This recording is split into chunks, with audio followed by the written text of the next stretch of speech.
in third on 80 points, and he's fighting downwards with Gordon Brown on 77 points on car number 134. He's fourth. Joe Walter is fifth ahead of Morgan Grace in the 14 Porsche, with Walter Hymans, who's been winning for fun recently in Taco Tuesday, currently in seventh in the Ferrari, car number 717.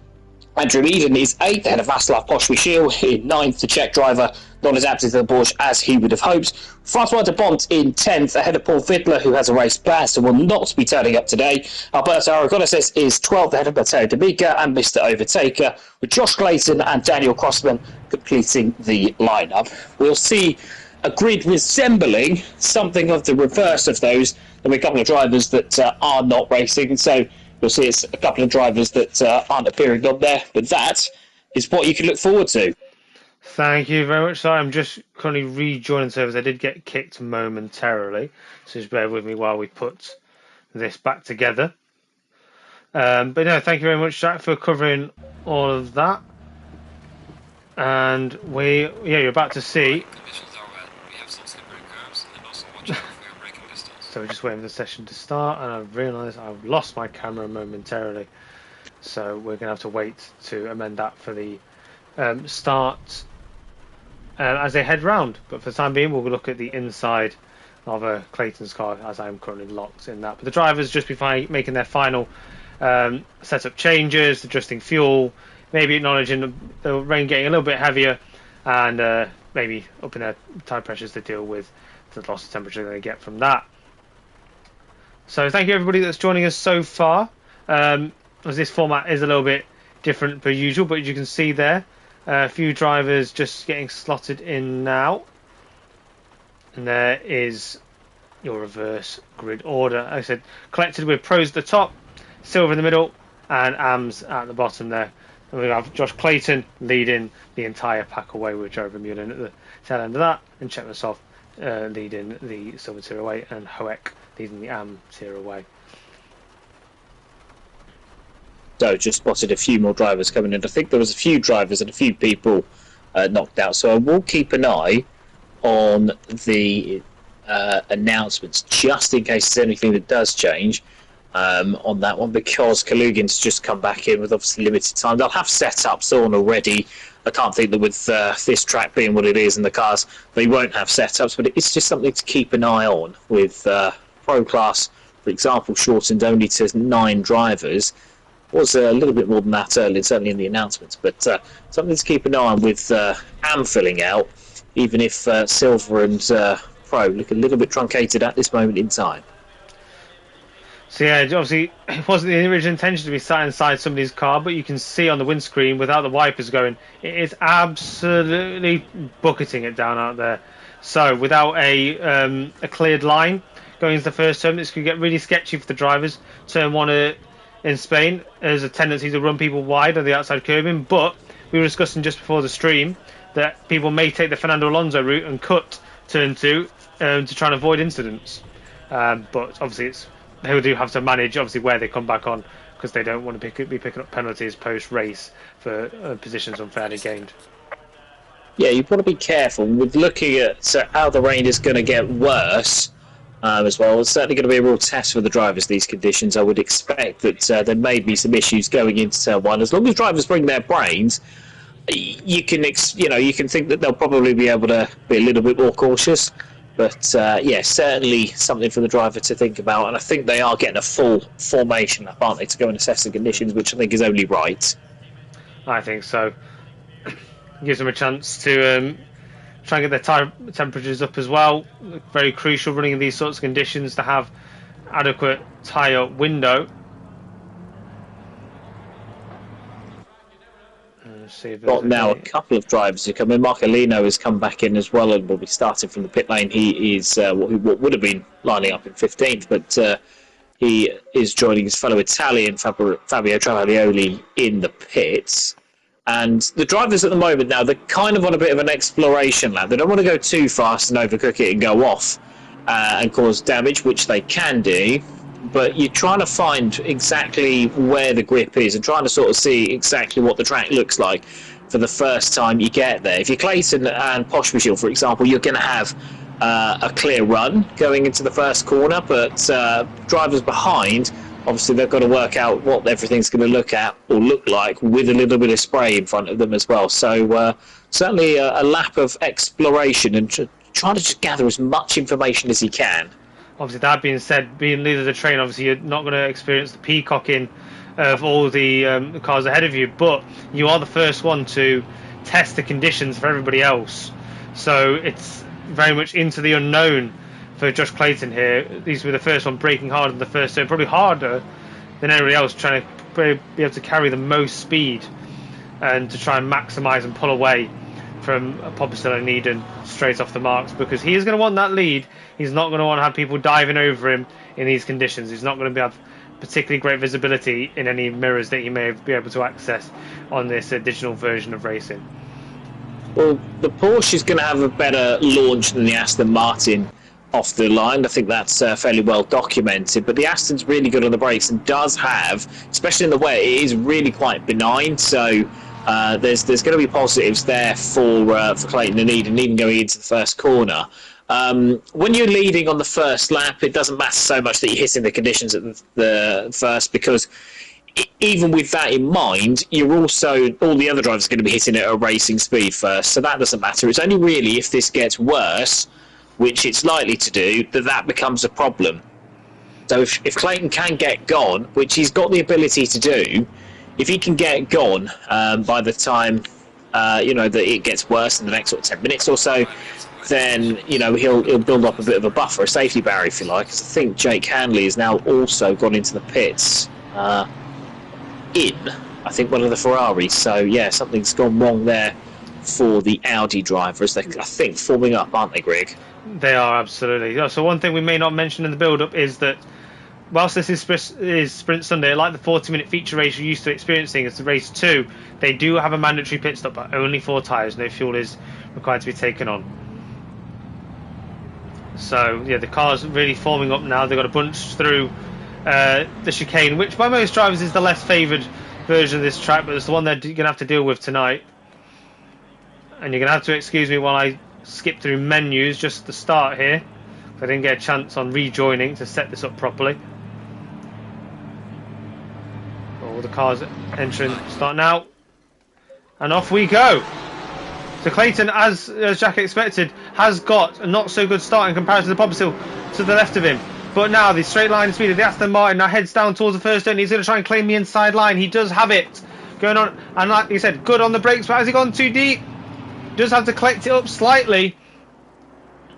And that is another Porsche of Grace gaining 2 positions at the start, but then the Aston Martin comes back in and then hits him. That's Eden hitting Grace, and now Grace finds something outside. He's got Brown for company just behind him. He spun again, Grace. I think they're going to all do really well to miss him, and someone's hit him. I think that was the Ferrari of Sharp, but I don't know 100%. We'll have to go back to that a little bit later on. But yeah, he dropped it on the brakes. He dropped it on the acceleration, coming out of turn 2, which is why he snaked into Eden and then lost further rear grip, which you don't expect in the Porsche, when he then got collected by, I think it was Sharp in the Ferrari, who has gone to the pit lane, I think. Yeah, Sharp taking early damage, we're presuming, has gone straight to the pit lane. We do have a drive-through of Richings, we can only presume has jumped the start. We're going to try and pick up some of the battles down the grid now. We've got some timings. Brush Tully, we saw an early pace in practice. Chetmakov's already lost position to Jabino, but up ahead, so I think that was Eden trying to work a move, and that has sent Eden wide. Gordon Brown has dropped off as well. I think he might have been caught up in the early lap shenanigans. Difficult start as well for Chris Gebman amongst others. He's dropped back into AM territory with Vereth and Townsend. Travaglioli, meanwhile, is starting to come back through the field, so he's got it all to do to win the championship today. But he's up into 27th, so he's come through a couple of the AM drivers and a couple of Silvers who have hit Strife. But I think out in front, Clayton's doing exactly what we said he might do. Now that he's got the lead, he's already got a gap of 2.5 seconds. That's the benefit of clear air in this, because of the conditions being what they are, he can see everything, and now 2.5 seconds is quite a gap to extend for Josh Clayton. Now we can see the Lexus of Chetmasov closing on Kazakevich. Kazakevich looks a bit deep on the brakes there. The Lexus has mighty straight line speed, even in these conditions, especially when it gets the slingshot off the final corner. And we can see the Lamborghini of Vereth in the background going wide through turn 2, and this is invited Surf.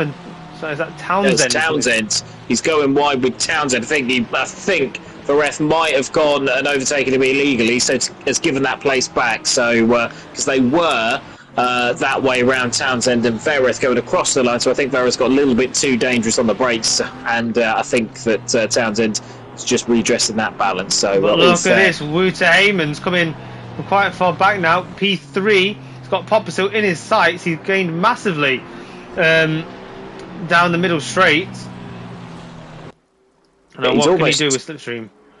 He's almost too close through Cancer, isn't he? That fast right-hander. Heyman's can be quite aggressive in this Ferrari, and with this car being as good on the brakes as it is, he's got a bit of license to try and try and frighten Pospisil off the road. Pospisil keeping it calm for the moment, and that Porsche should have decent traction going down the final, the main straight, the front straight, which will provide quite a bit of help coming off of that chicane, because it's effectively acceleration zone, that final corner in this iteration of the circuit. But Hyman's there. He's going to have to rely on the Ferrari's superior braking and just hope that he can ruffle a few feathers. He's not done very well there, though. He's just run wide, isn't he? Hit the curb too hard at the left-hander. Now that's going to open it up for Eden, with the Aston Martin being quick and good on the brakes. Let's see if he can get into any kind of slipstream. But I think the Ferrari now picking up traction has got it. But now look at Vermeulen closing in on the back of Sharp. Sharp goes defensive to the inside. Vermeulen tacks around the outside. He's going to have to be quite brave on the brakes here, because he's got Eden just ahead of him. If he's going to brake long, Sharp does a great job defending that. Looks questionable for a while, but then Eden has gone a little bit deep on the entry to turn 3. That's allowed Sharp to come around the outside. But can he hold the line? And Vermeulen does an absolutely fantastic job not to take Sharp out as he found speed midway round the corner. Vermeulen shows his nose again, going to turn 4. But no, Sharp doing a fantastic job despite being boxed in by Eden. Still been able to throw defensive shapes at Vermeulen, recognising where he is at all times despite the spray. Yeah, good job from both of those there, because Eden got a little bit snaky on the throttle through turn 3, the early part of turn 3. And there with Sharp trying to go around the outside, you'd expect it might have a little bit more grip, and it might do as the track develops, especially with that heavy rain coming. But Vermeulen there picking up some traction on the inside, and both drivers did really well, because you saw Sharp turned out of it just as Vermeulen backed out. So sensible driving from all. And I think Eden there just got a bit of a snap off the outside curb of turn 9, and Sharp's going for it. Sharp's going round the outside, but he's gone too deep. He's gone way too deep. Now Vermeulen's going to say thank you very much, Vermeulen, instead of electing to go down the inside. What's that done for Sharp? Sharp returned back behind. That's the car of... That's Gibino. That's Gibino who's leading Silver. So, yeah, not an awful lot of harm done there. Obviously, he's lost out to Vermeulen. Vermeulen may well have passed him anyway. But, Vermeulen's actually got Eden in all of that. So, it might have frightened Eden off the road just a little bit. And Vermeulen's passed him around the final complex. We didn't quite see it. But, sorry, I've just picked up Serpentine. Watching, having Chetmasov get a bit loosey-goosey on every single curb that he seems to be finding. He went quite deep at turn 15, and now Serpentine with some good speed. But I tell you what, that Lexus has got some grunt behind it. Really looked like it was game on coming out of turn 16. But once they got the car all straightened out, the Lexus stepped away. Yeah, with the Lexus, it's so hard because it's got so much power. But look at this coming down the pit straight. This is Lino trying to go on the inside of Kalugin. He's got another Ferrari just behind him of Cherry Moore. Cherry Moore has a little look, but then the Porsche just behind that. Who is that Porsche just behind? They're wiggling all over the place. He's got Kalugin. That might be Grace. Yeah, it is Grace. He's just coming out of the pits. Obviously, he had damage in the lap once, and he's pitted. Down. And so he's already a lap behind. So that's who it is. As we've had, I think, a Lamborghini in strife. That's Ferreth. He's now back in the pits, having ported there. We don't know quite what's happened, but I suspect that he was repairing some damage anyway. He's now back out in the race, but that's obviously big damage done to his race. We can see now Pospisil still 0.4 of a second, isn't he, ahead of Hyman's? And I think he defends very heavy on the inside, doesn't he? going through turn 10. If he can stop the run, it's fine, but eventually Hyman's will wise up. I know he's had a, his racecraft has had to develop a bit over the course of the season, but eventually Hyman's will wise up to that and perhaps leave it so that he can open up the apex, potentially get a run at him to go side by side through the next complex. It's difficult, but I think if he keeps going defensive like that, that's eventually what will happen. Clayton's already got a 7.5 second lead on Pospisil. So yeah, Clayton absolutely laying down a marker despite being the reverse grid pole man. He's showing great pace. Another man that's always showing great pace though is Jared Vermeulen, and he's got double slipstream going down towards turn 1. I'll tell you what, has he put extra downforce on this? It's not quite. Oh, and then that is Heyman's. No, Pospisil finally giving it the position. He went over the curb of turn 2. That's let both chasing cars, Vermeulen and Heyman's, through. But now what can Heyman's do? Now he's got clear air in front of him in terms of actually pulling away at all from Vermeulen. Problem is Vermeulen's followed him through. So I think he'll be looking rearwards just for the moment, but Vermeulen's just made steady progress. And I think if you're Clayton, you kind of want to see Hyman's give it a real good go. And he's a competitive so-and-so is Hyman, so I suspect that he will. But yeah, Vermeulen, they're just managing his way through. And obviously it's kind of what he's built his championship on, not just the prodigious speed, but he's managed his way through quite superbly in a few races, certainly race 2s this season. I think I'm that's telling you what, Pospisil is looking rattled. There's a few spicy corners, and this has really invited Eden into the mix. It doesn't defend the hairpin of turn 10 quite as aggressively this time, and that's treating him well. He's actually got better traction this time to defend against Eden. The loss of rhythm, though, that's why he's having those, because when you get past a couple of times, you lose focus, you lose where you were, and that's why then with Pospisil, he looks ragged and rattled through those corners. You'll expect to see him gather it up a little bit. He's not been quick anyway, but you'll expect to see him gather it up and potentially provide a little bit more of a stern resistance. As I can see, there's a big old queue behind Coppens, isn't there, in 16th? He's got Thacker, Brown and Lino all behind him in close attendance. That's the closest battle I can see, really, with the exception of this one, which looks like it's going to be settled. But here's Coppens now, which I think he's got a lot of damage on that rear end. That would be why he's holding up, because he's shown himself a bit quicker, but that Ferrari does look beaten up, doesn't it? It very much does. Let's just throw a little bit of love in the way of former commentator of this Sunday series, Owen Harris, coming from the very back of the grid, currently sat in P14, second in class. It's a great bit of advancement for the first 10 minutes. Yeah, Baby Danny's done rather well, isn't he? It's when he's shown and when he's been able to race. Obviously, he's had a lot of things getting up. Oh, Cherry Moore going across the grass. For the lead. He's going for the lead, is he? Oh, is that Cherry Moore? That is Cherry Moore, absolutely dancing off the track. He's done well to gather that up. I know he's gone slightly wide, Owen. I know he's lost out to Trevor Mendes, but he's done really well to gather that up. So was that car a lap down? That is. Who's the McLaren there? I think that is 905, which is Felix. So that won't be popular with Harris. I know he's a bit of a competitive character anyway, isn't he, Owen? So yeah, I don't think he'll be very popular with Owen there at all. I think they might not have heard the last of that. But he's got to go and get past Mendes all over again, who's proven himself to be an ever tougher customer, hasn't he, Mendes, over the course of this season. So yeah, difficult for these two of the standout drivers over the second half of this season. They're doing battle for second in class still. And then we have another blue flagged car in the middle. That's the BMW of Herc. That's Marnix Herc.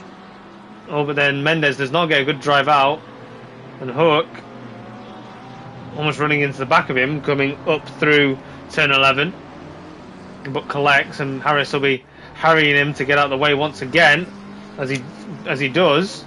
And Harris will have to watch this closely because Herrick's losing it. Oh, Herrick's lost it big time. Yeah, now he's got to pull over. He's overdriving the car for no real reason. So yeah, he's got to be. How's he rejoin? It's not stellar, but I think that's fine in the end. He's not caused any complete carnage, but yeah, just a little bit of overdriving there from her when no real need to do so. Oh, here comes Adam Sharp on the inside of Popplesil. Ooh, just missed his rear. Going into turn 4. Yeah, Pospashill's problems continue, don't they? He's lost out to Gabino already. Vermeulen has already got past Wouter Hyemans, and he's now just 8.5 seconds behind Clayton. That'll be something to watch out for over the next couple of laps. So I think that gap's probably going to close up. Yeah, we don't expect any. It's not so much if Vermeulen's going to pass you, but when. And hopefully that when is sometime after the checkered flag for Clayton. Because Vermeulen is hunting him down now. And look, already 7/10 of a second been taken out of Clayton in just a sector. Oh, it's Sharp, gets a little bit dicey on the brakes. Does manage to avoid Popper still ahead of him. Yeah, a cheeky little battle just down the bottom here. This is Cherry Moore, and there was a little bit of a swapper going on ahead. That's wasn't Kalugan. That is Coppens, and it's Kalugan just a little bit ahead. That's Grace. That's Grace in the Porsche ahead, but yes. Coppens has just gone wide, and that's going to allow Kelleher now around the outside. Kelleher on the grass. A brave man to go around the outside there, but I think he's got it done. I think yes, he has. Coppens quite fair on him, but Kelleher, excellent move. This is what he is capable of. When he gets it together, but that was an excellent move from Dale Kelleher, and he can be rightly pleased with that as he moves up into 20th. Attempting to move around the outside, but he's gone the wide line. He's going to try and cut back. So Coppens has gone wide, rejoins just in the nick of time, reclaims the on-track space. But all of this is allowing Kelleher, with that fantastic move using the grass, to just nick a second ahead. You wanted to see how much of a disadvantage a pit lane start is in a race like this. Look at where Travaglioli is now.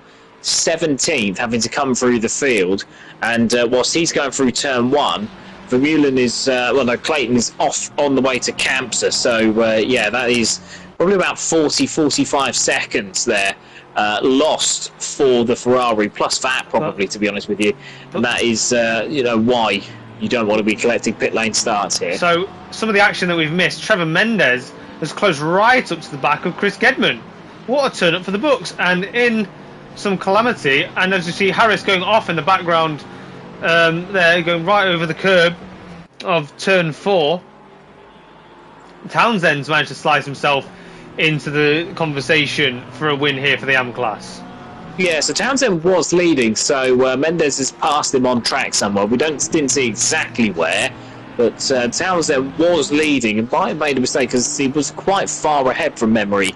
So yeah, something there for Townsend to continue. Oh my God, Chris Gedman getting really defensive. Oh, there's a touch.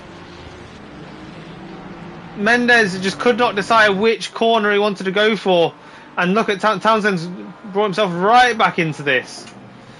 Yeah, no great issue there. Gedman survives, lives another day, so I don't think there'll be any further kickback from that, although we won't want Mendez to be doing that again for obvious reasons, but yeah, no issues there. No positions gained or anything, just a little bit of a firm contact.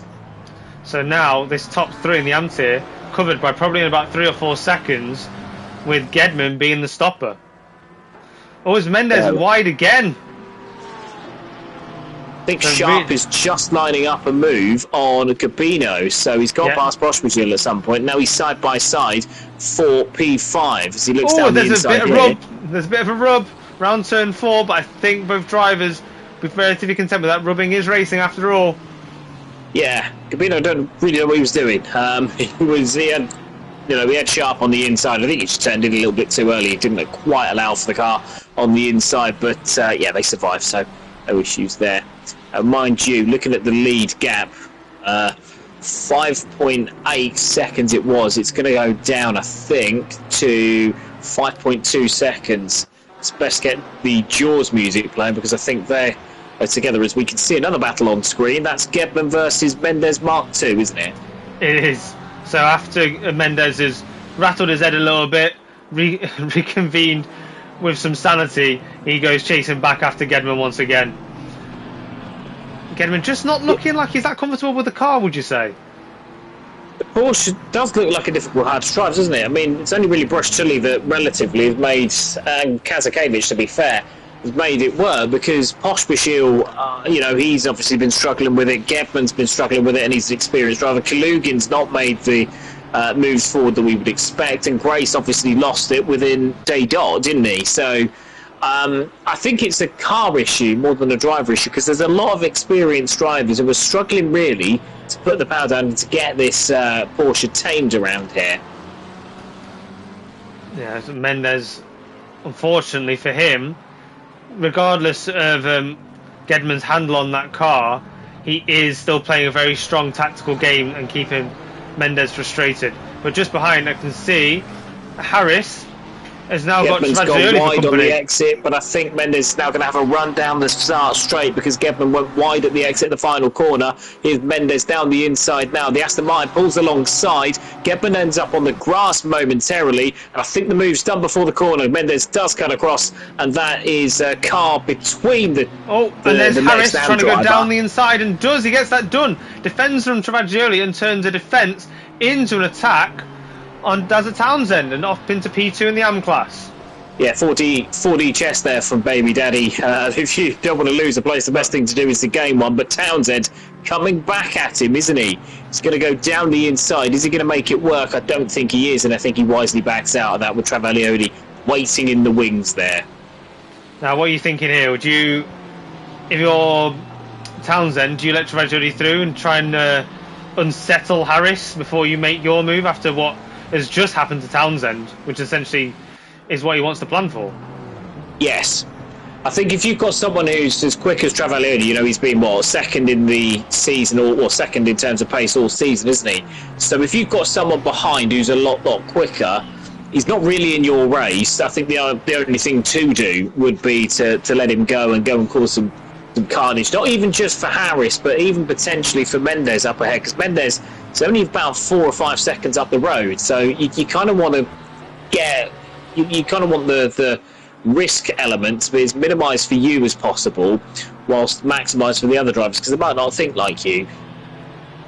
Yeah, you just one sharp, decisive dive from a pro driver can really catch the AM drivers napping, both in losing the position and potentially losing a bit of control. As Gedman's gone deep, and this could be the run that Harris has been looking for. Yeah, so it's been not not he's gone for the he's pitting.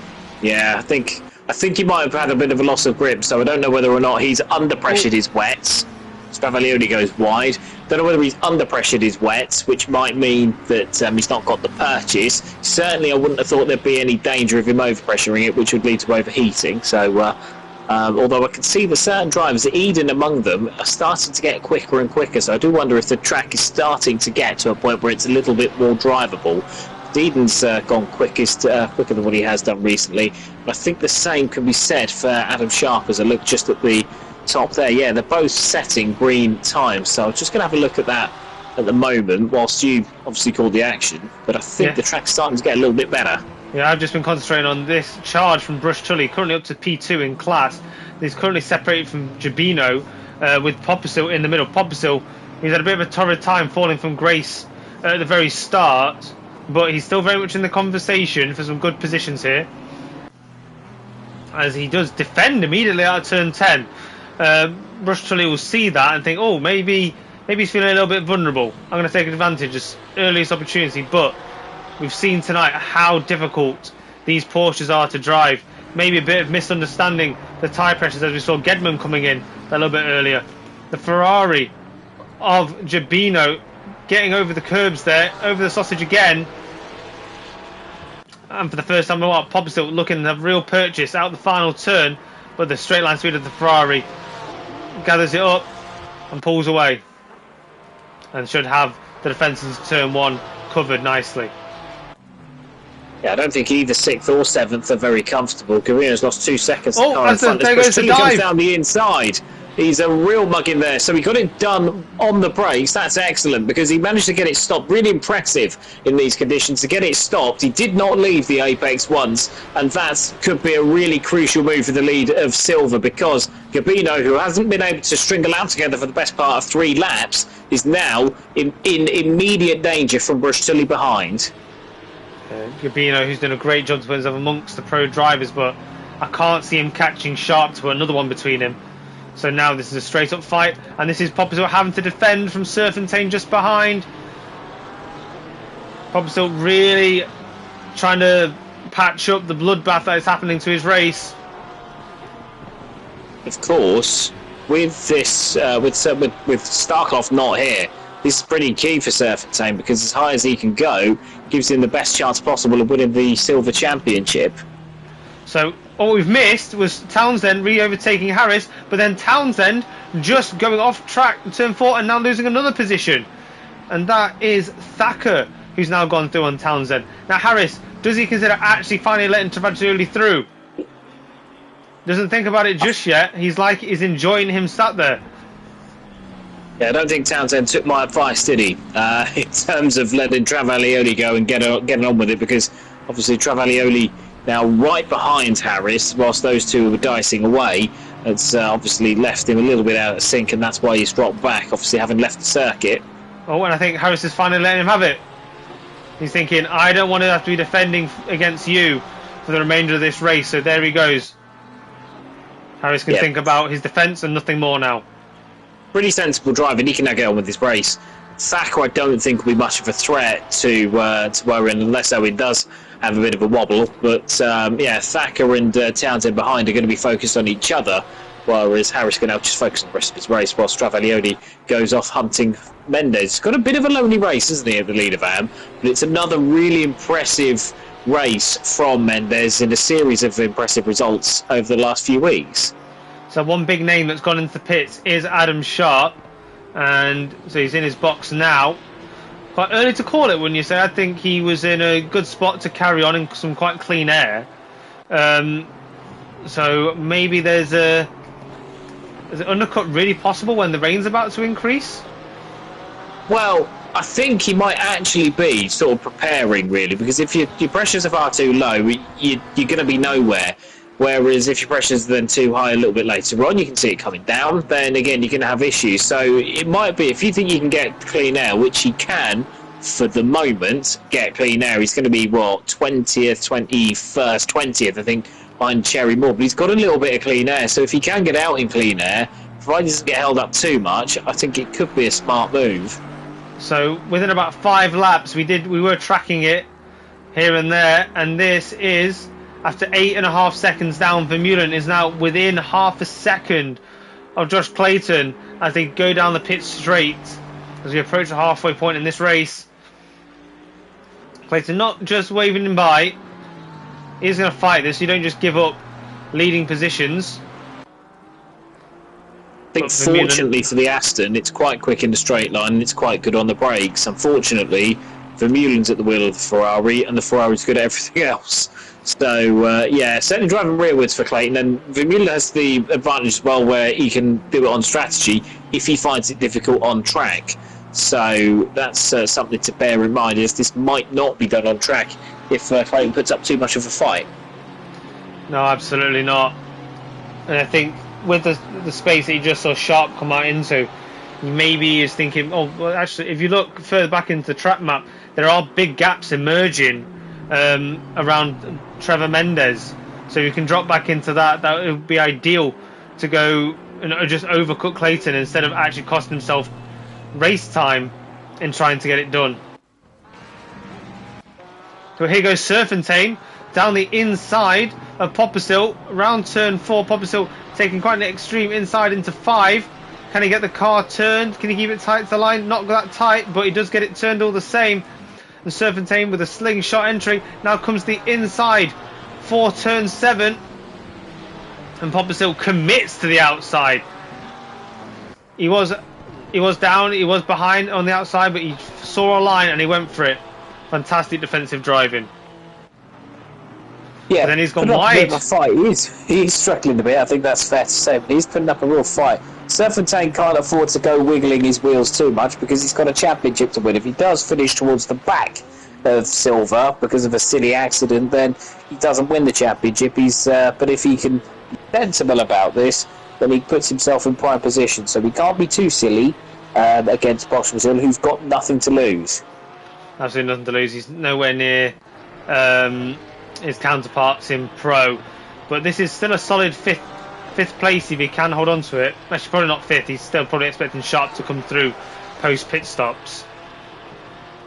Possibly, but he would then be fifth, wouldn't he, in class? I know you've got Travaglioli coming through. Brown has pitted as well.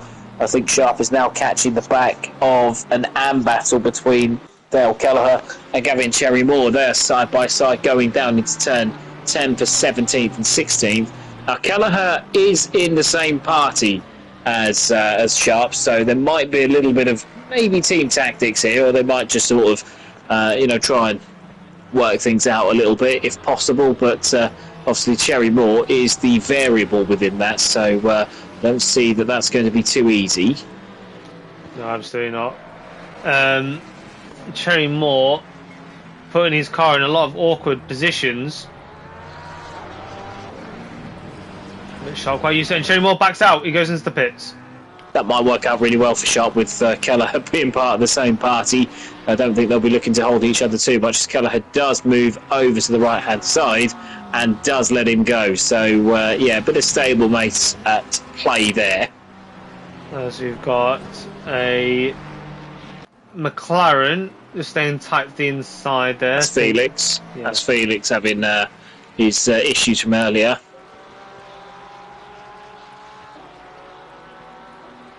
Serpentine still tracking Popperstill down. Popperstill, whilst he is getting overtaken steadily and surely, everybody that's come up behind him has had to deal with quite a few laps of pain as Popperstill defends tremendously well. But crucially, despite this close gap between Vermeulen and Clayton, Vermeulen has not made this position up yet. No, it goes back to what I said earlier. The Aston's pretty good in a straight line and has good brakes, so it's also quite an easy car to drive in the rain. So whilst obviously Vermeulen is Vermeulen, the Aston is a fairly helpful car to have in these conditions. So it's certainly not going to be a cakewalk for Vermeulen. He's going to have to work for it one way or the other if he wants this win. He's got to also time his pit stop well, so if he doesn't get past Clayton, he can't get too frustrated in terms of wiggling his wheels, but he has got to time his pit stop well, just in case there's any issue or any traffic that he does come back out into. Yeah. I mean, if you start looking at the map, the traffic is starting to build in that region of the pack, so he may want to consider getting this one done tactically rather than on the track. Well, it's a minute pit stop, isn't it? So if he comes out, I think, well, you've got Brown down there in where is he? About 24th, I think, isn't he? So it's a minute long pit stop. I think if he does, should he pit, he should come out in what looks to me to be some fairly clear air. A couple of cars sort of dotted about, but they won't. I think he'll probably eat them for breakfast, to be honest with you. So yeah, I don't have any fears for him. I mean, when he does pit, because whatever he does, he'll probably be pretty quick. And if you're Clayton, you have to kind of react. Let's say that Vermeulen does pit, so we'll see exactly where he does come out and see if most of what I've said was right. So I think if my eyeballed calculations are right, I expect him to come out somewhere around Brown. Brown being what would be a lap down, but I think he'll be out just in front of that. I think he'll be out towards Gedman, depending on how long this is. Gedman's just come around, so I think he might be out just behind Brown, maybe towards Travaglioli. Is that car number 41? Yeah, it's Travaglioli. We've got Travaglioli obviously having not stopped. It begs the question if Travaglioli will even attempt to make his life uncomfortable if he does come out behind him. Problem is, whatever he does, he's in a position where he probably won't win because of his pit lane start. So, you're kind of damned if you do, damned if you don't, really, for Travaglioli. He needs a lot of things to go right for him, irrespective of them trying to make Vermeulen's life difficult. So the closest battle on track at the moment is this one with Serpentine and Popperstill. Popperstill really being a thorn in Serpentine's side. The Porsche traction doing just enough to give it the early advantage on any given straight. And this is... Oh, we go back to Vermeulen. I think he's come out just ahead of Sharp. Oh no, Travaglioli, like you said. Sorry. So that is Travaglioli just behind him. happy moments. Yeah, but that's worked out really well, isn't it? Because he's got 8 seconds. No, he's got a lot more than that. He's got a lot of clear air to Gordon Brown. I think that's probably about 10 seconds. Brown's obviously a lap down. Then you've got a small and battle, haven't you? Which again is a lap down. Car 186 and Chris Gebman. So this couldn't really have worked out any better for Vermeulen, especially with Travaglioni not really putting up a fight or a threat. That's absolutely right. So once again, the main on-track battle that's for position that isn't separate by pit stops is this one, Serpentine and Popplesil. Serpentine just dropping back ever so slightly, maybe just trying to regroup instead of getting frustrated corner after corner, having to modulate his braking to stay out of the rear bumper of Popplesil. We'll just say now that Travaglioni has gone off the track and has retired to pits. I think that is the championship battle done, and Vermeulen's going to take what was an expected pro championship for Sunday sprints. And I believe that the glitch you saw was Travaglioni leaving the building. Yeah, a bit of a difficult one for the Italian, but yeah. He got out of shape a little bit going in. It looked like the Ferrari had been struggling for a little while, but yeah, that's obviously made things more than comfortable now for Vermeulen, who will now go on to complete that, and well deserves it. I think we must give him credit, even if I can see a couple of people with some difficult pings. So I do hope that this does make it, because we've got Serpentine, Vermeulen and Hyman's all in the red on that one, so that's something to keep an eye on. Yeah, it'd be a shame if any championship standings are affected by any connected issues. Obviously, in real life, you've got the unfortunateness of mechanical failures. Online, we have the unfortunateness of connective failures. So in a way, it does balance out, but it's not nice to see all the same. As we were on board with Kelleher, and he peels into the pits as we head to Giovinazzo, who's chasing Brush Tully, who is currently P2 in the silver class, so well done to him. And Owen Harris currently leading the AMT, but he is now in the pits, and if he comes out anytime soon, where's the next AM driver? So he's going to aim to come out somewhere closer to Trevor Mendez, car 76. I think Mendes might have the legs on him, but I think it'll be pretty close. So you've got him and Dale, obviously, in the pits. Dale about 30 seconds behind, so that'll be a factor. But Mendes is just going round turn number 2, isn't he? With Harris having just left the pits. So Mendes has got the lead. But yes, certainly for Harris, there's the carrot to go. Mendes has just dropped it at turn 4. Has he gathered it back up? I think he is in the wall, but he's still skating himself across the road. He's got it back, but that there for Harris, if he's aware of any issues ahead, he will see it. Then that there for Harris is the carrot that's been dangled. So wait for the timing screens to update, because just behind him is Lino. Was 10 seconds behind, but obviously as you can see him in picture, that's not accurate. With Richings, Lino and Richings currently separating Mendes from Harris, with Kalugin still yet to take his pit stop and find where he sits in this competition for the amateur. Yeah, a lot of drivers pitted early, haven't they? So I wonder if the track was getting, they thought the track was going to get a lot worse before it got any better, and pitted with that in mind. But yeah, a lot of drivers have pitted. No one's really gone very long, have they? Oh, the exception of probably Clayton and that is, yeah.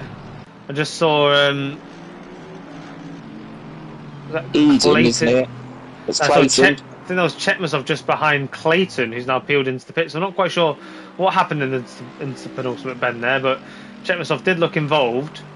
It's ultimately concerning for Clayton's chances this race. He did have a good lead over Heyman's. We're just seeing now Heyman's is just going into turn 10, going into the final sector. So this is pretty key then.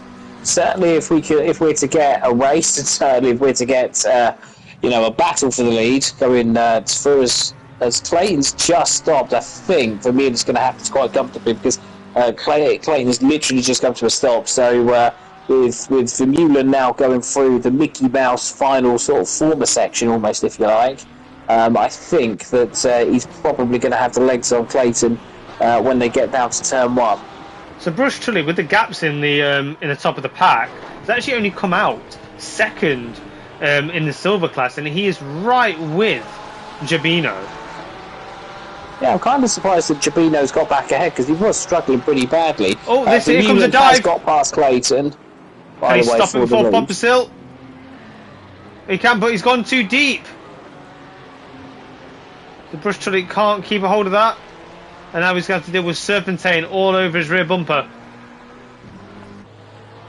Clayton's come out a long way behind Vermeulen, so Vermeulen's pretty much got this wrapped up. Clayton's come out, I would estimate, about 14-15 seconds behind the immovable object and irresistible force rolled into one that is Jared Vermeulen here. But surprised he ended up back there, because he was, from memory, ahead of Giovinazzo, so Giovinazzo must have had a pretty short pit stop.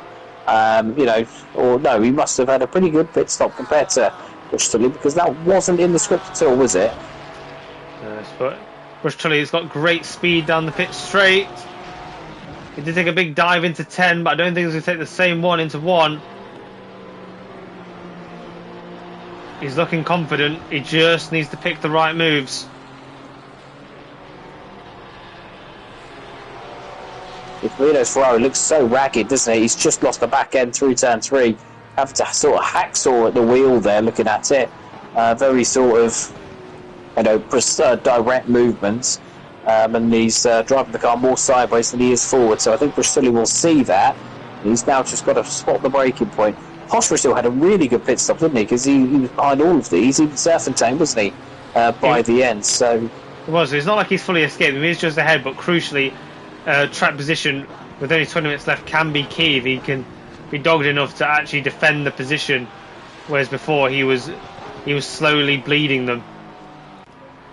There goes Bruce Tully. He made a move into turn 10 before, and he exits through turn 9. How's his drive? Yeah, here he comes. Same move again. Just needs to get it stopped. He didn't last time. He's gone wide again. Exact same mistake, but arguably even a bit worse. And who's that going slowly? Car 36. That is not a factor. That's Coppens in the AM class. He's not really a factor in this. Yeah, Bristoli a couple of times now offered it up to Serpentine. I think if he can sort of learn and try and brake a little bit earlier each time, eventually he'll get the block pass done. But Giovinazzo looks so ragged in that Ferrari, he will get a chances, Bristoli, to try and see if he can wrap this up. But all the while they are closing on Poppisill, so this group may actually get backed up a little bit. But here he goes, Bristoli coming again. He must have taken some downforce off that Porsche to be coming this fast at the Ferrari. He's got it alongside. Oh, Giovinazzo turns in. Oh no, Bruce Tully loses the rear. It's hard to tell from that angle. Oh no, not now, Bruce Tully. Stay with us. I think that's Bruce Tully giving up, unfortunately. That is unfortunate, isn't it? That is unfortunate. Needless, really. He was alongside. I think he was certainly had a fair claim to that corner, but yeah, we can't be giving up just because of one incident there. That's pretty poor. So Giovinazzo there lives to fight another day, doesn't he? I don't know whether the stewards will look into that or whether they'll get a chance to. But yeah, Giovinazzo lives to fight another day, and now he's got Serpentine behind. The advantage for Giovinazzo here is that this is effectively the same car, so it's got the same strengths and weaknesses. It's all about the sentient bit in the middle. That is the driver. But he's also looking. He's got designs on 6th place, hasn't he, Giovinazzo, on Poshmer. So Poshmer, having not gotten away, is now fallen back into the clutches here again.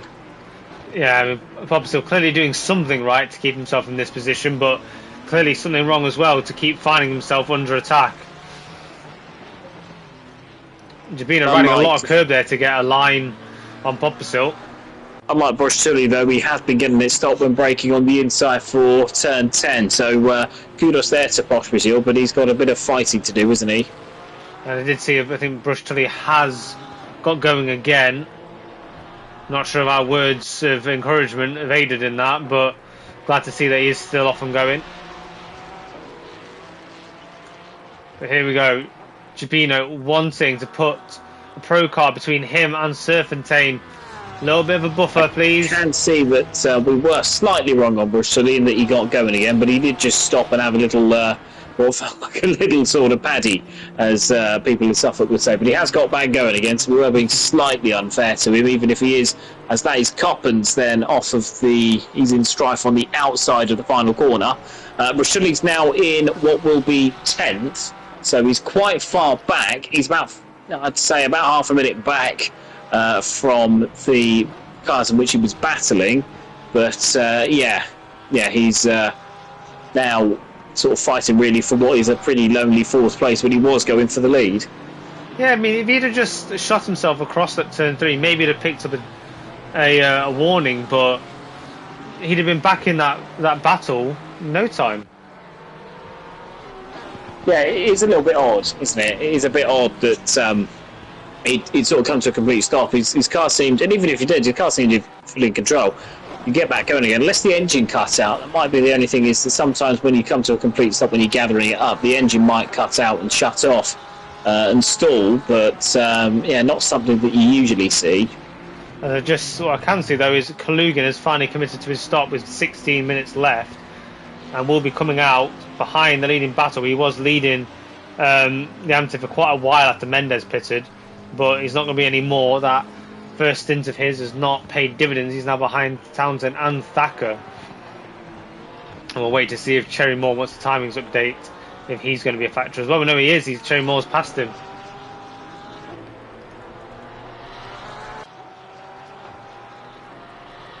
So let's have a look now. Clayton's obviously now 17 seconds behind. It just shows you kind of what Vermeulen was able to do once he was in clear air. So the next battle behind sort of Gabino, Poshbishield, there is another one. It might be Lino in 12th and Richings in 13th. They're separated by a second. Just see exactly how the tail of the tape for this. I mean, Richings has just, as soon as we got there, missed an apex, hasn't he? So that might be battle paused just for the moment. They're all kind of spaced out, aren't they? Apart from the 3 for 6th, 7th and 8th. So, crucial for Mendes though. He did come out of the pits about 2 seconds clear to Lino, and he has persistently pushed over 3 seconds. So he's got paces, Mendes, over these silver tier drivers, making a case for him to maybe get moved up in between seasons. Yeah, since he went lawnmowing as well at turn 4, wasn't it? Just not long after he'd stopped. He's gathered himself quite well. And I mentioned earlier about losing rhythm or anything like that. He's managed to re-find it pretty quickly. He's calmed himself down, and now he's starting to push on again. I mean, he's 15 seconds clear of Harris, and Harris has been a quick peddler when he's been racing in AM this season. So you have to say kudos to him, and kudos to both drivers, because I think they've been the class of the AM field so far today, with Kalugin the championship leader now. I think he'd probably still just about take it, wouldn't he? But he's found it really hard going in that Porsche, isn't he? Which Porsche hasn't, to be honest? I think it's only really Brush Tully, and even then, he's at his own drivers, isn't he? It's only really Brush Tully that's been able to get a tune out of it. I will say for Brush Tully, the only thing that we might not have mentioned when he came to a stop is sometimes when your car sort of switches off, when it stalls, you have to come to a complete stop, turn the ignition on and off, and then get back going again. Speaking of getting going again, Serpentine has sent Gibino into a defensive stance. Gibino goes to the inside for the entry into turn 1, but I don't think Serpentine's going to get quite alongside, but can... Oh no! Serpentine turns in... I'm not sure that's too early, or if Gibino's got across, but unlike Brush Tully, Serpentine pushes on. What's happened to Gibino? Gibino now actually retains a much better lead than he had over Serpentine in advance, but now this pack of 6th, 7th and 8th is now expanded after certain calamities, and Poppisill is a bit clearer of this. I think that Serpentine just lost it on the brakes. I don't think he turned in per se. because, you know, it would be pretty brainless to do so when you can see there's a car on the inside. But I think what he did do was, I think he lost it on the brake. So he's braking on the curb. With it being as wet as it is and it lacking as much grip as it is, it only takes a little bit to unsettle the car. I think that's what happened. Obviously, only replay and stewarding review will tell us, but obviously you'll have to wait for that by checking the Discord. Obviously, whilst we've got a fairly space grid, obviously gaps will come together. We'll tell you about obviously what's happening in FRL. FRL is your place to be, your one-stop shop for online motor racing. It's sim racing at its very best. Do make sure to drop a comment underneath this video if you want an admin to reach out to you to send you a sim grid or Discord link, depending on what form of racing you want to join. We do Assetto Corsa Competizione that you're watching right now, Iron Racing, and probably a whole bunch of the new games that are slated at the end of 25 and beyond. This stream and FRL is sponsored by Simnet, manufacturer of high quality sim racing equipment. Make sure you Google them for your upgrades to your sim racing setup. And obviously, if you're already well embedded in the FRL community, do consider signing up for the Patreon. Packages start at just £3 a month. It gives you access to all the extra little perks that your standard member will not get, including your own practice server, reserved driving number, and early access into events and a bit of a say-so on how things are done in FRL. So do consider signing up for that. It supports everything from the running of the servers to helping provide commentary like you're getting this evening. And obviously, if you are enjoying the stream, make sure you like, subscribe to the channel, and hit that notification bell to make sure you never miss when these streams go live. Anyway, back to the action. So, yes, I think it's now a little bit more of the same as it. Serpentine's catching back up to Cabino, so Cabino's not been able to capitalise on Serpentine's dramas on the brakes there. We're now with Mendes, who I think... Has he caught Brushtilly? Brushtilly obviously having his own dramas from earlier. Mendes there, stealthily as he does, has caught the back of him without really making much fuss or bother about it. So he's got to be a bit careful, Mendes, because it'd be great to be in the top 10 overall, fantastic, but you've got a class win in your lap. So far be it from me to tell you not to race, but he's got to bring his brain a little bit with Brushtilly, who is a bit frustrated, obviously, after what happened to him earlier. And just as close as ever, this battle we've been tracking, Serpentine has closed back up to the back of Gerbino. So this will, I imagine, go all the way to the end, because there's not been much of a chink in Gerbino's armour. He's not really made the mistake worthy of a run from Serpentine. Yeah, he was passable earlier on. I think that was mostly pros there, wasn't it? So we can perhaps be a little bit kind to him on that. But like you say, he's kind of kept it pointing in the right direction. So Serpentine, with that in mind, I think he goes down the front straight. Not going to get there again, is he? It's kind of going to be then a real sort of almost a Dan Dare move, as a fabled commentator might say. On the brakes, maybe within the last lap, but he's just got to keep himself there for the moment, because he's not going to move up any further, Serpentine, and he has got a championship to win. So if he does do it, it's got to be clean, as I think car 334, that's Kalugin, isn't it, who's gone off at turn 7. Now that could be pretty problematic with Mendes with an outside chance of winning the championship. Yeah, he is, but he's lost a couple of places, hasn't he? With an outside chance of winning the championship. He's glitching, so we're going to get off him. I think that's been the issue. So it looks like Mendes is considering the move on Brushtilly. Either that, or just kind of say, "Look, I'm here. Please consider letting me through." But he might not, because Brushtilly is going to have to consider Lino, who's approaching the back of Mendes at a rate of knots. So maybe Mendes is exactly the stopper that he needs, a fast Aston Martin to ward off any attack from Lino. So, yes, he does. But I think he'll be fine, to be honest with you. I think if Mendes is up just looking at Brown, having he's nearly just got in the wall there, to be fair, Brown. The Lamborghini does not look good in these conditions either. I think Brushtilly kind of wants to keep Mendes there, but as long as Mendes is sensible about it, he can afford to let Lino go. I mean, you don't want to, because no driver likes losing places, but he can afford, if he so wishes, to let Lino go past and sort of, pick up the pieces. Especially with Harris something like 15 seconds behind. Exactly. And Mendes still has half a championship to think about. He's third, so, okay, he was 18 points thereabouts off of Kalugin, which it's going to be difficult to overhaul, but it's not impossible. So, with that in mind, now in the pits, though. Is this Kalugin retiring? Kalugin's had a couple of offs over the course of the last lap or so it just depends really on whether or not he's going to come back out and give it another go. He's got 7 minutes to go, so he'll probably finish ahead of a couple of vans like Felix and Coppens, etc. So he'll probably be alright. Not really a risk you want to take, though, is it? No, not really. I mean, you want to just... There's a lot of people now that are just wanting to bring positions home. But Mendes is going for it. He's pulled us alongside Brush Tully. Brush Tully is going to defend in turn 5, but he goes across the track. And Mendes will try and dive it down the outside of turn 4, sorry. Getting all my corner numbers mixed up.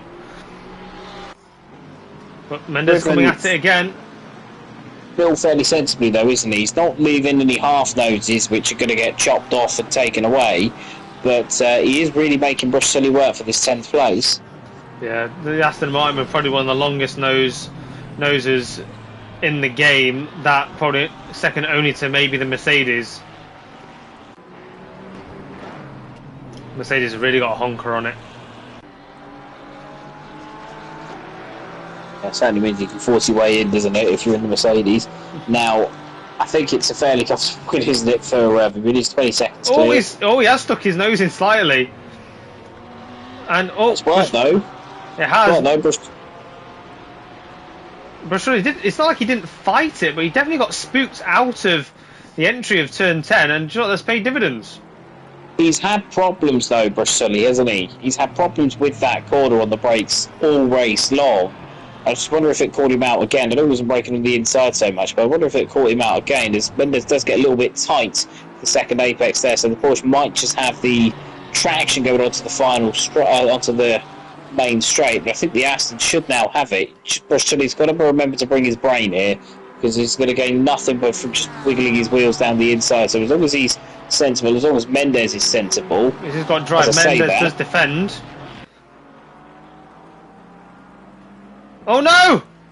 Oh no! Completely needless. There's no fight between these two guys.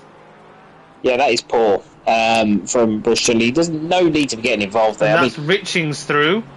Where's Harris in relation to this? No, not close, fortunately, but that's poor. You can't be driving like that when you've just been passed, and there's no fight there. There's nothing to gain by doing that. That's not. And I know we're not meant to be giving verdicts on that, but that's not really the way to be going racing from Brush Tully there. So, Mendes, fortunately, he's kept the lead. He's only lost 5 or 6 seconds, which in the context of this at the moment is fine. But, if that was not class, then you could expect to be receiving, I think, somewhat harsh words there from Mendes. So, all it's done is cost him position to, I think, Lino in 10th now, and Richings in 11th. So, he's only got himself to blame for that. Now, a battle that we've kind of been sleeping on at the moment is Keller versus Gedman. Gedman, another Porsche that's been running into, as you say, strife. And just trying to defend around turn 2. Turn 3 now. Sliding around turn 3 is Gedman. He's really not enjoying his time out there. And Keller, who looks like he's kept his nose pretty clean, just got so much more entry speed than Gedman. Yeah, so the Ferrari does look pretty comfortable here, and Kelleher has slowly but surely brought it up to the ball. It was a bit of a slow start for him, but he's done rather well, certainly second half of the race. Gedman, the thing I will say is that he has at least kept it relatively clean, and the Porsche driver there has... it's a difficult car to drive at the best of times. It's really bad on low fuel too, so it's kind of the worst of both worlds with the limited grip here. So Kelleher, again, he's a sensible enough driver. I don't think he'll be going banger racing with him, but he will at least give it a real good go. As both cars do comfortably pass the lap car of Darren Mark Davis. Good etiquette there being shown by the experienced man. Yeah, former commentator as well, the commentating OG. It's not gone well for him today, but I think he's really improved over the last sort of couple of seasons as well, because he's not long back from a really long break in racing. So I think he can be rightly pleased with his performances so far. As Marshall going round again, he was the other contender, wasn't he? So Kalugin's quite lucky that Marshall's had a bit of a stinker too, because that was the immediate threat to the championship, and that's kind of all fallen apart for the Frenchman there. So I think it's Kalugin's probably going to win, because he's now back out and having repaired all of his damage. But I think if there was any more positions lost, might have been in a little bit of jeopardy. But man, we've kind of been speaking about Richings, who after the collision with Brush Tully and Mendes now finds himself with Lino for company ahead of him, and this could be a cheeky fourth place in tier if you can just nick this one at the end. We've probably only got about 1 or 2 laps left. Kind of a case of what might have been for him, because whereas we have got 2 laps to go, haven't we, depending on where Vermeulen is. He's just coming around now, so we've got, this will be the last lap when he does cross the line in a moment. But Richings, he had a drive, I believe it was him that had a drive-through for his starting position. I could be wrong, I might be giving him too much credit here, which I'm sure I'll be corrected if not, but he had a drive-through, I think, at the very beginning of this race, so being out of position at the start. I think you are right. So somebody wasn't there, but he's shown really good pace, albeit he's about half a minute off the lead, but he's shown really good pace to put himself 5th within half a minute thereof of the leaders. So he can be pleased with this performance after a self-inflicted bad start, it must be said. Meanwhile, leader Vam, Owen Harris now only 5 seconds behind Trevor Mendes. I think Mendes has got it covered. I think Mendes has made a mistake, because Mendes was maintaining that about 8 or 9 seconds. So to lose 5 seconds in such quick succession, but I think the main thing that Mendes is going to have to consider now, he does have Vermeulen chasing him down as the lead car, and he's going to catch him in blue flags at a rather awkward spot, and this could exactly be the respite that Harris wants and needs to get in as he decides to trim the grass on the outside of turn 9. So I think Mendes can stay ahead of as he goes wide to do it. So Vermeulen is just come around to finish the race, isn't he? And I think it's high time that we appreciate the class of the field, I think, for this season. Yeah, I mean, whenever he turns up, he's a walking purple flag. And, yeah, I mean, what a guy. Always friendly, always great to talk to in post-race, always very analytical. And he's going to come round the final corner, and he is going to win SuperSprint Sunday's season and race. An absolutely dominant performance. And Mendes will win the AM tier. And Harris will come P2 on the same lap. It'll be a little while for Silver to come around, because Serfontaine's only now going through 10-7. He's got 3 seconds on Gabino, so we might have missed that. But Gabino gamely fighting on, but fighting on no longer there for second place. I think he can be pleased with that, with the effort that he's put in. But I tell you what, who else can be pleased? Clayton, fantastic from pole to maintain P2 after originally being considered the back of the field, reversed and put on pole, and has defended a high position for a long time. Clayton's quicker than that. It's been attended, he's not been able to race all of the races, which is the only reason why he's been that far back. If he'd had a full season, he would have been, I think, certainly a bet for the top 4 or 5. So it's just underlined that, really, as we can see Hyman's and Sharp. Sharp was only 1.7 seconds behind Hyman's in the end. So, good result from both of those. Andrew Eden comes across the line. I think he can be pleased with this season, because he's one of the, I don't think you might be saying he's one of the slower pro drivers, but he always turns up and he's always consistent. So I think we have to be really fair to him. He's done rather well. And that is Poppersil, the last man of this top pro group that managed to come to the end without any major damage or issue. It must have felt horrible. He's done well because that car has been a bit. It's been a dog. To drive, it's been a right dog to drive, hasn't it? So we've got Nikita Chekmasov coming home for a silver tier podium. And Lino will see off the charging Richings. And Brush Tully. Second, and then it's Brush Tully's the last across the line. So yeah, with the longer format, obviously we would have missed a few drivers coming across the line from a few laps down, but there you have it. We're going to do a full rundown. So Jared Vermeulen, as we said, leader of all things racing on a Sunday, comes home for a win of this race and came to the field to win your SuperSprint Sundays 60 minutes. And obviously there's double points this round, so the championship can really get shaken up. But Vermeulen has covered that off nicely. Clayton with that P2, I'm sure will really appreciate of the double points from this time around.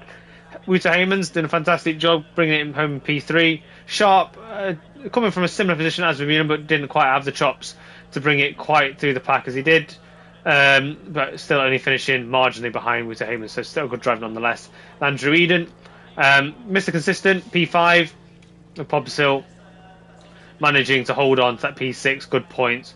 A good solid drive there. Then we have Serpentine and Jabino, who were fighting for a long period, winning and second placing the silver tier. Then Nikita Chekmasov, like we saw, coming home in P3.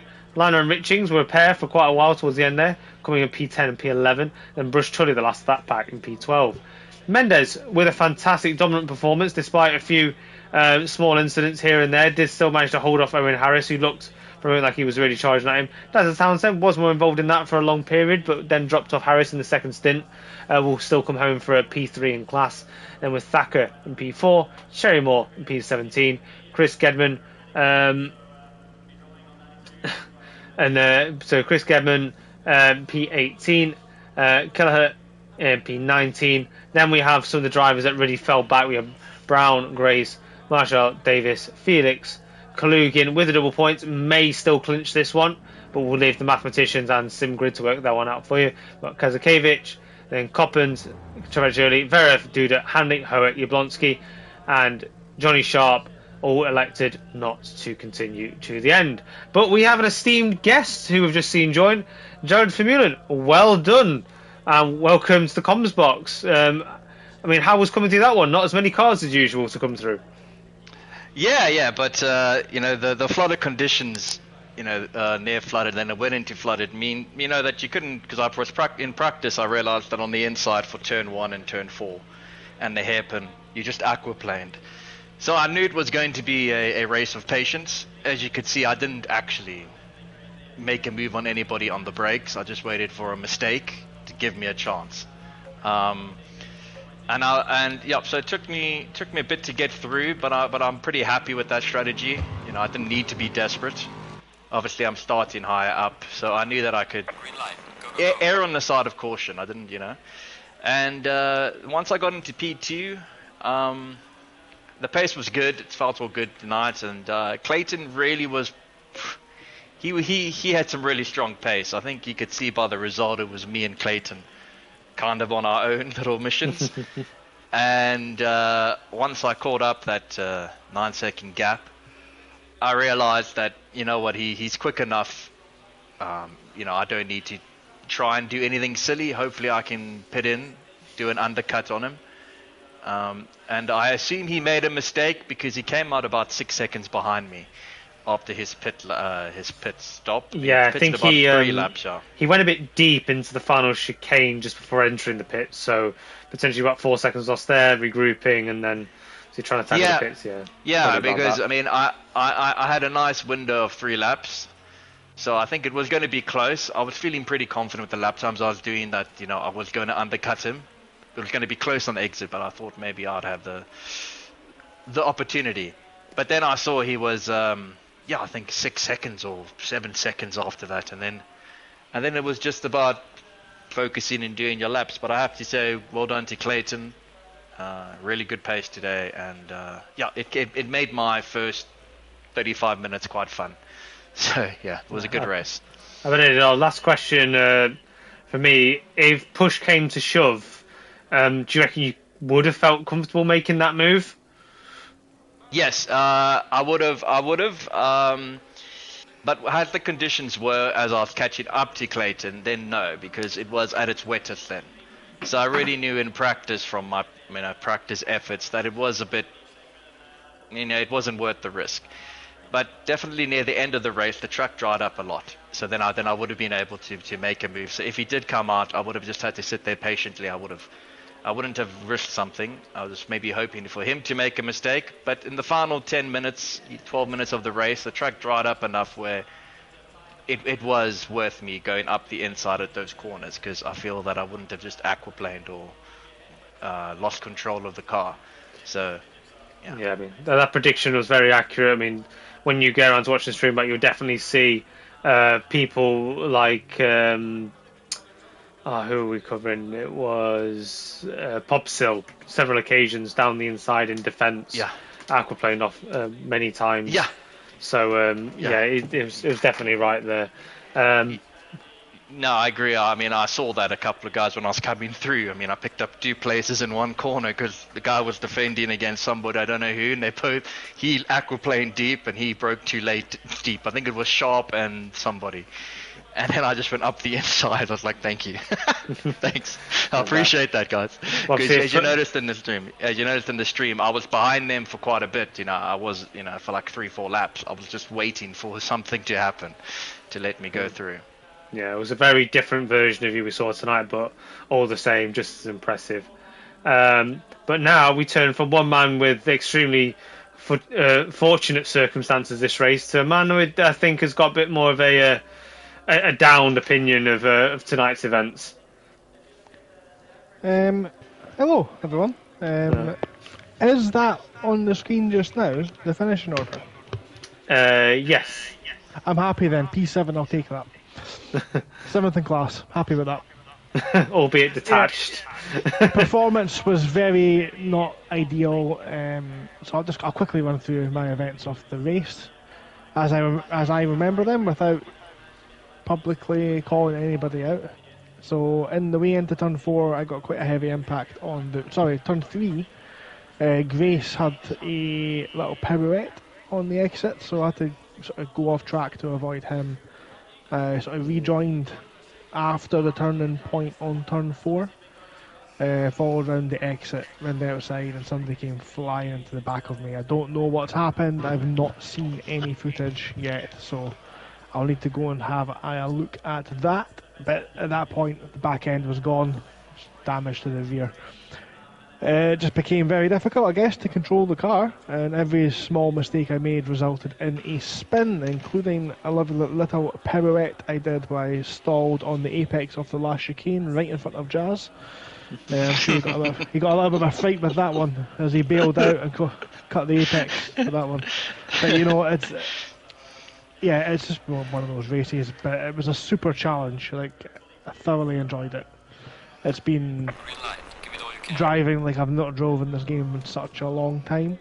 I think the last time we had this was back at Misano a couple of seasons ago, but that wasn't intentional. That was a glitch with the server.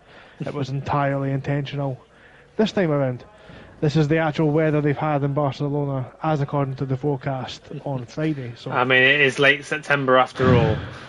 Yeah, but no, I mean, if you compare it to the amount of rain that was coming down, the incidents that usually brings, I think it was fairly light tonight in terms of incidents. Obviously, it's not saying there wasn't a few, but from what we could tell, but they were all seemingly light, understandable. There was one that we did call out, which we won't go into too much detail about, an inter-tier clash that happened in turn 1, which seemed fairly needless. But other than that, seemingly quite a clean, considered race by everybody. I will apologise if I went full James Hunt with it, but nothing offensive was said. You had the weather. You had the weather to be full James Hunt, reminiscent of Fuji. So yes, I did. Lovely. I'm looking forward to watching it back, actually. But first wet race we've had all season, I think, if I remember correctly as well. So No, I think you are right. Yes, first wet race.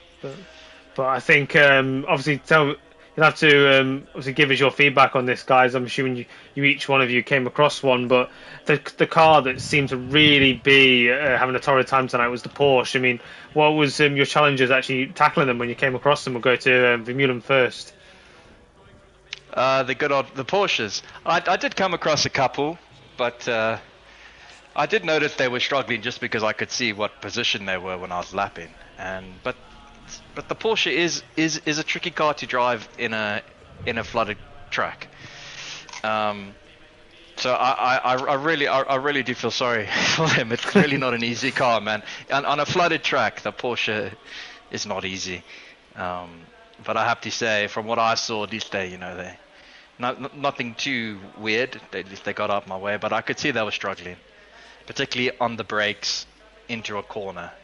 So yeah, I think that guy who asked to get out the Porsche for tonight's race, he made the right call. I was just about to ask you, where did Verith finish? I think he left. Smart. Yeah. Because the Lamborghini wasn't much easier. That's all I'm going to say. He exited the chat 16 laps in. Yeah, and that was... I probably could have saved myself 14 laps of time by doing the same thing. Yeah, the Porsches tonight looked... I have no idea of that. It was just so much spray, I couldn't see anyone. But Grace, we said at the start, he went off almost immediately, so maybe some truth to what you're saying, but I guess the one I really felt sorry for was Handley in the Audi, who I think managed 2 corners maybe. And he sat in the pit for the most of the race. Yes, I did. I think I said in chat, I said that's a brave man in the Audi. You did. Yeah. I swear that Audi when I've driven, it feels like a stock car. Yes. Have you given a driver of the day yet? Because I would like to nominate someone. We have not yet, so get your nominations in, guys. You haven't it? I would like to have a conversation about Luke Richards, who got a drive-through on the first lap and finished P11 overall. Yes, we did pick that up in the commentary. It was a fantastic drive. He just sort of appeared with about 10 minutes to go, all of a sudden in contention for positions in his class, and was like, what is going on here? Phenomenal drive by him. Without that drive-through, I think he's won silver by a long shot, I think. Yeah. So yeah, I mean, I don't know about you, Jack, but I think that's a fairly solid nomination for the silver tier. Yeah, it's something that we spotted, wasn't it? I think with about 10 minutes to go, I think the pace that he showed to recover from that, because he had the drive-through at the worst possible time, in terms of not only have you got the drive-through where you lose 30 seconds, but to then have to come through the field, I think it's a fully deserved drive of the day. Yeah. No, I would agree. I said to him in chat, I said, you take away your drive-through, and also that having to then overtake people, that costs you time. I said, looking there, you probably would have finished 6th, 7th, 6th. He would have been amongst the pros. He had really good pace. Really good pace. So let's keep bringing this. I've lost the timetable. So, but I'd say for the AM tier, it's a toss-up between Mendes and Harris for me. I think Mendes, obviously, solid drive despite all calamity that seemed to befall him. He did still manage to win the AM tier, but all the same, Harris came all the way from the very back of the grid to only be 5 seconds behind Mendes. So I guess pick your poison. I guess for me, it's between those two. I'll take Harris. I think I'll give it to Baby Daddy. I think with the performance that he's shown today, I don't think he would have got Mendes, because Mendes, as soon as he was in clear air, was so quick, wasn't he, for an AM driver? But I think to come from the back of the field with all the chaos early on, I think he's would be a well-deserved driver of the day. Yeah, and these are just the pro tier. I nominate myself, as usual. I can't look past him. Not on the faster. He did really well. All I want's a driver of the day. I'm praying. Do I win a driver of the day? Yeah. The problem we have is that we cannot give it to anybody else because the guy literally came from the back of the class. Yeah, exactly. I was going to say we can cancel that little agreement of not giving him the driver of the day at all this season. I think he actually had to fight for this one. But an honorary mention has to go to Clayton. The fact that he maintained that position with distance. Or jokes aside, it's a Clayton. Clayton just, I think I haven't seen him show that good of a pace. Is that a pop of champagne? Jeremy Mullen. Not quite. No.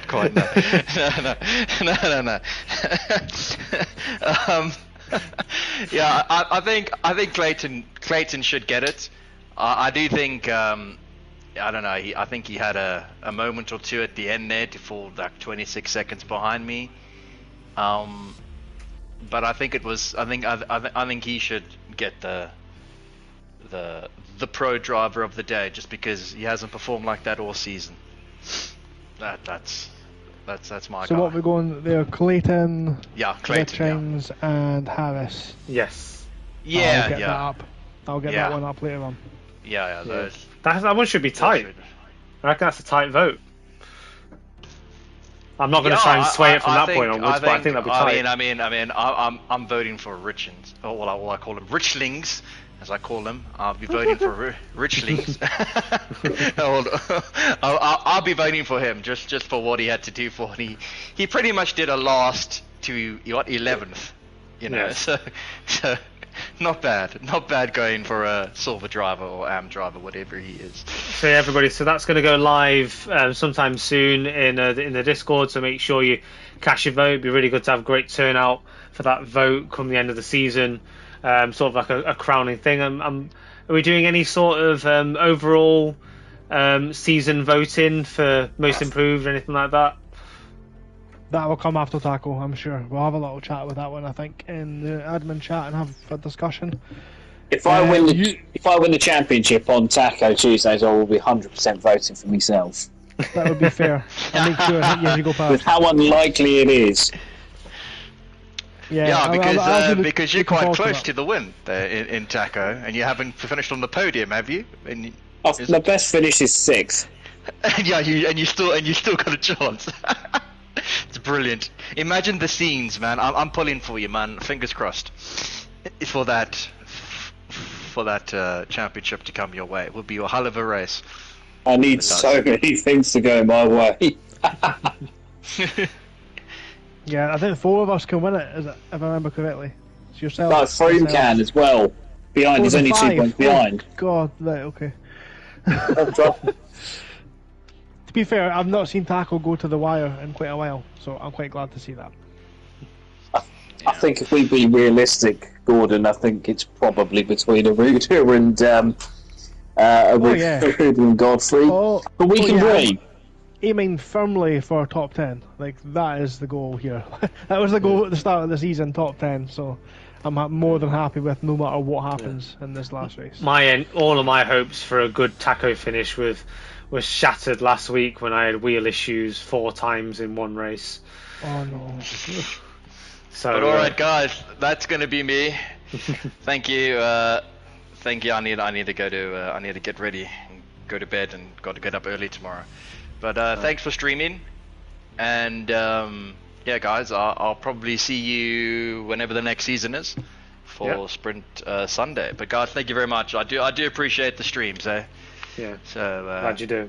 Lovely. Keep it up. All right, guys. I'll see you guys another day. Cheers. Yeah. Bye, guys. So yeah, that was Jeremy Mullen, your overall and pro tier champion for the SuperSprint Sunday, and Mr. Gordon Brown, avid racer, admin, steward, and FRL extraordinaire. He's still here. You can hear me. Okay. I'm still here. I've not left yet. Yeah, and thank you for following SuperSprint Sunday, Simnet SuperSprint Sunday through FRL Sim Racing at its very best. I said it before, I'll say it again, get involved. Do consider joining the Discord, do consider joining in the racing, like, share, subscribe, hit the notification bell for the stream, and do consider paying that £3 a month to get your perks through the Patreon in the server. just before you close up, you talk Go on. about Patreon for the server and the benefits you get, and one of the main ones, as I'm sure you're about to mention, is getting first access to new events. It is. Being unveiled, and last night SuperSprint Sunday Season 20 went live to the Patreon supporters, so they're already signing up. That's going to go live out tomorrow night, I believe, at some point, to the rest of the public. And I think Patreon are going to get Tackle Tuesday out tomorrow night as well, so they can sign up for that as well. Just wanted to get that in there. The sign-ups are going live. I know we're late this season, but we have been doing the stuff on it. We do have them almost ready to go. Yes, so there you have it. Immediately broadcastable perks live and as they are happening with the Patreon. But no, thank you so much for following FRL Super Sprint Sunday with that different format and double points tonight. And we'll see you all for the next one in the near future. Look out for your announcements. Goodbye, everyone.